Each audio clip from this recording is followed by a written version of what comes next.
aqui, né? Isso daqui é um termo que hoje não se usa mais, mas era muito usado como multiprocessador simétrico, né? Ou processador com memória de acesso uniforme, né? Ou acesso uniforme à memória, ok? Isso não é muito o contexto atual. O desenho, né? O esquemático de blocos aqui é muito adequado para os dias de hoje, né? Mas hoje em dia, por exemplo, esses processadores não são mais iguaizinhos, não são mais simétricos, né? A ARM já comercializa aí há uns 4 anos, ela comercializa em larga escala, né? Já tem vários modelos de tablets nem tanto, mas principalmente smartphones vendidos com uma arquitetura da ARM, onde os processadores são diferentes. O processador mesmo, não estou falando da GPU não, porque essa já apareceu faz tempo, né? Os processadores são diferentes. Essa arquitetura da ARM chama ARM Big Little, né? Então ela vende para você lá um quad-core. Você fala, puxa, um quad-core, que maravilha. Só que são 2 processadores de alto desempenho e 2 processadores de baixo desempenho. Entendeu? Para que ela faz isso? Ela faz isso daqui para conseguir usar toda a área do chip. Porque se ela botar os 4 de alto desempenho, aí você vai ter que aumentar a área, né? Você tem muita dissipação de potência por área, então você precisa aumentar. Então ela faz essa sacada. É assim que eles resolvem o Dark Silicon, entendeu? É uma maneira também de se resolver o Dark Silicon. Já respondeu o trabalho dos caras? Já respondi o trabalho dos caras. Já estava falando, tá? Ok? Então, o desenho é muito parecido com o que nós temos hoje, só que hoje nós estamos ainda mais complicadinhos do que isso, tá? Ok? Bom, talvez um modelo que seja mais adequado para nós seja ainda este, né? Onde o processador, né, ele tem a sua cache ou sua hierarquia de cache, né? E essa cache vai se comunicar com a memória, certo? O que acontece como eu não vou ter um slide aqui mais atual, eu vou fazer um desenho aqui, só para deixar claro. O caso mais atual ainda hoje, pessoal, é esse daqui, ó. Quando você tem grupos de processadores, tá certo? E nesses grupos de processadores aqui, você tem essas caches aqui, que são caches distribuídas, né? Caches, cada cache aqui ela não é compartilhada, não é isso? Mas é muito comum hoje a gente encontrar máquinas onde você tenha uma cache compartilhada. Uma cache aqui no meio que é compartilhada. São distribuídos ou compartilhados? Você tem caches distribuídas e tem uma cache compartilhada a cada grupinho de processadores. Então, é muito comum hoje você ter uma organização onde você tem o processador, a cache de nível 1 de instruções e dados, a cache de nível 2 de instruções e dados e a cache de nível 3, que é só instruções de dados, compartilhada com outro processador. Ok? Isso daqui, como você tem cache, né, tem aquele negócio da coerência. Ok? E aí, então, se você tem uma cache compartilhada, você evita um pouco de tráfego, né, porque você vai escrever nessa cache aqui, esse cara vai passar por essa cache aqui, né, e você vai pegar o dado atualizado sem sair na memória principal. Né? Esse é o raciocínio geral. Ok? Só que, bom, isso é o que está acontecendo hoje, né? E momentaneamente é isso que eu preciso falar, depois eu preciso falar mais um pouquinho de coisa. Então é isso que nós temos hoje, né? Tá um desenho ainda um pouco mais complicado do que só ter processador e cache, né? Você tem processador, cache distribuída, cache compartilhada, memória compartilhada. Ok? Então, bom, a gente vai começar então a falar sobre coerência de cache, tá? Coerência de cache em sistemas multiprocessadores, tá? Bom, eu acho que eu já falei para vocês dessa possibilidade de inconsistência, né? Quando eu tenho um ambiente de cache, né? Eu vou lá ler uma variável. Eu sou um processador, certo? Eu sou um programa rodando um processador aqui de memória compartilhada com caches, né? Então, eu vou ler a variável pela primeira vez, vai dar miss, vou lá na memória principal, a variável está, leio ela, trago ela aqui para minha hierarquia de cache e li. Perfeito, sem problema, ok? O outro programa, outra parte aqui, né, desse mesmo programa que está rodando em outro processador, que tem uma hierarquia de cache e tudo mais, ele também faz acesso a essa mesma variável. Ele quer ler a variável, né?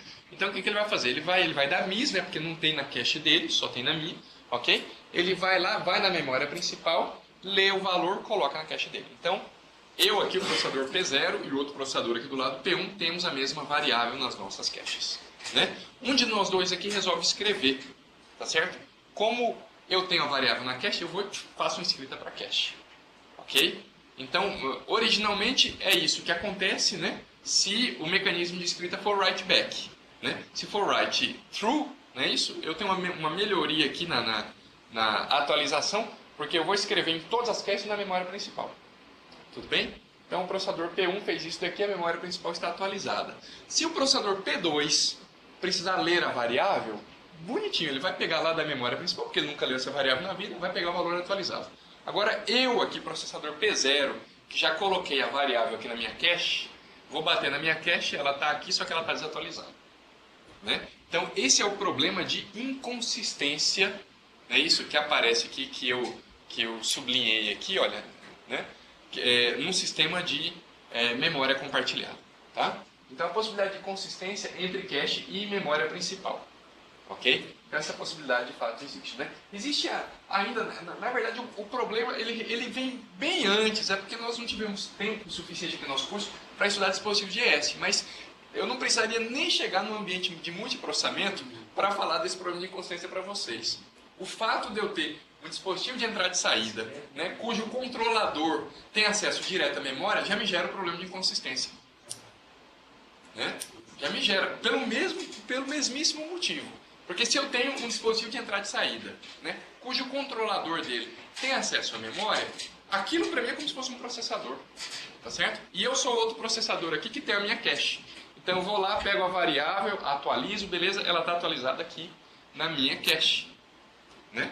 O dispositivo de ES lá, se atualizar, tá certo? Se ele precisar do dado, ele vai ler na memória principal que não está atualizado, tá certo? E pode acontecer o contrário, né? Pode acontecer de eu pegar o dado, coloquei na cache, né? O dispositivo de ES vai lá, pega o dado, né? Ou melhor dizendo, escreve, né? Naquele dado ele vai escrever direto na memória, só que eu já estou com o dado na cache. Então, quando eu tentar ler, eu vou ler da cache, eu vou ler o valor desatualizado. Mas nesse tipo de situação, o comum é o DMA avisar pela interrupção e o processador invalidar a cache. Porque ele não tem como saber. Não tem. Ele tem que invalidar a cache.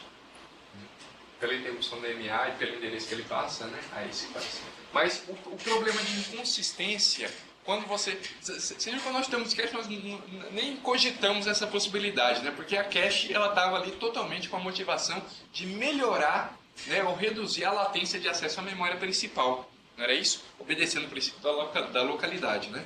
Então, agora você veja que o fato de eu ter a cache me gera um problema. Né? Foi igual a história do monociclo com o pipeline. Eu não tinha nenhum problema com o monociclo, vou ter o pipeline, inclui um monte de problema. Tá? Então, isso tudo que está abaixo aqui diz respeito a isso. Tá? Então, gente, existem várias abordagens para tentar manter a coerência em sistemas de memória compartilhada. Tá? O caso bastante comum é chamado de estratégia de snooping, tá? Snooping sobre o barramento. Snooping é ficar xeretando, é ficar olhando lá o barramento. Tá? Então, é uma estratégia, né? Aqui está colocado como um protocolo, mas depois eu vou mostrar exemplos de protocolos para vocês. Né? Dizer que é uma estratégia, né, para que você possa, num ambiente, principalmente, né, num ambiente de memória compartilhada, onde você tem um barramento comum ali, né, por todos os processadores, né, você tentar manter a coerência entre os dados das caches, né? Então, quando eu digo que as caches monitoram, na verdade é um controlador adicional, que nós vamos adicionar o hardware, né, que vai ser responsável unicamente por isso.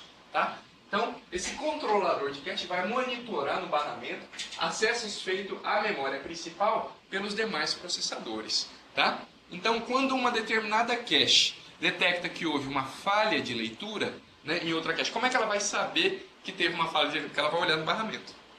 Né? Okay? Se teve uma falha de leitura, isso foi um miss, né? Isso vazou para o barramento. Okay? Isso vazou para o barramento. Okay? Porque, ao contrário, né, o hit eu pego direto da cache. Né? Não aparece um barramento de acesso à memória. O miss não, ele vai até a memória. Okay?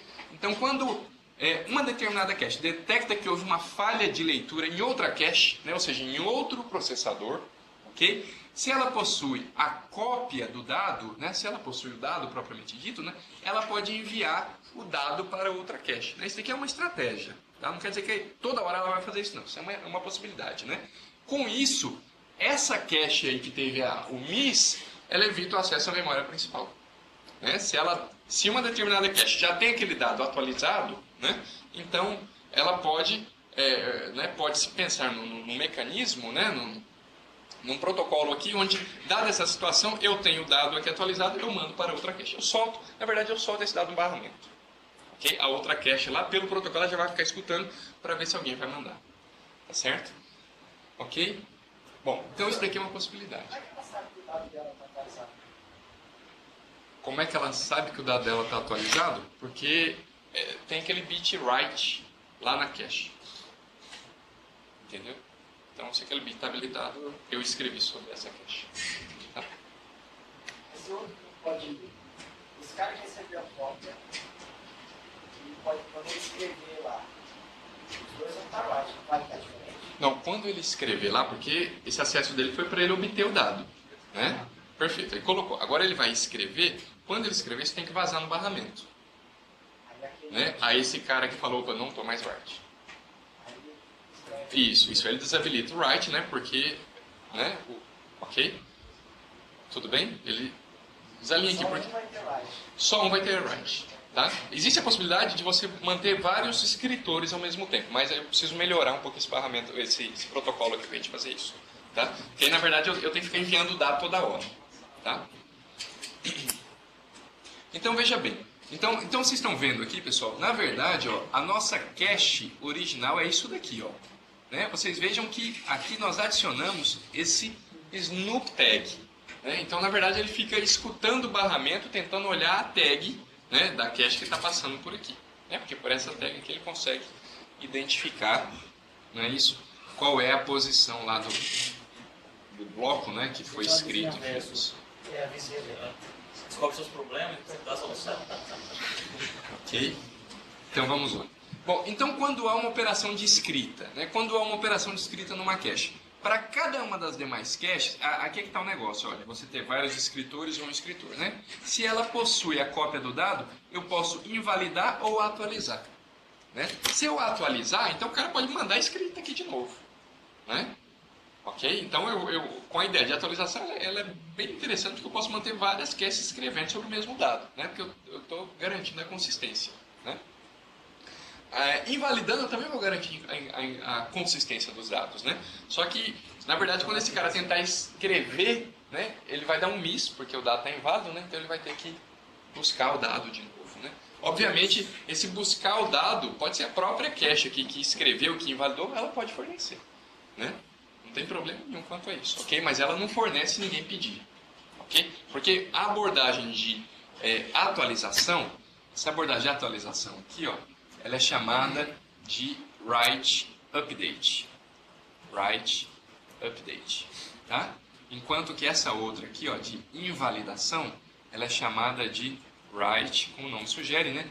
Invalidate.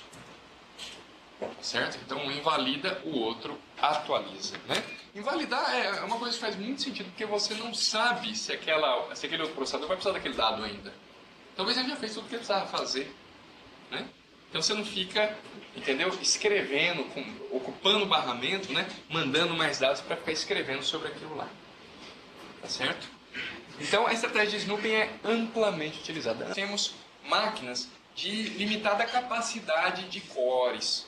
Tá? Então o que acontece? Com 2 cores, 4 cores, esse negócio funciona bem. Se começar a expandir muito, fatalmente a gente tem que tirar isso daqui e colocar outra estratégia. Tá? Porque o que acontece? Você tem que manter isso daqui, ó. E isso daqui não escala. Né? Isso daqui não escala, isso daqui não permite, né, o fato de você ter um barramento único, onde todo mundo tem que ter acesso para você garantir a consistência. Né? Porque a consistência é dada justamente pelo fato de você ter esse mecanismo de hardware aqui. Só que ele também é o gargalo. Ele também é o gargalo do sistema. Né? Então o que acontece? O que a gente acaba concluindo é que os sistemas de memória compartilhada com base em protocolos como o snooping, né, eles são bastante adequados, né, para máquinas com uma quantidade limitada de processadores. Tá?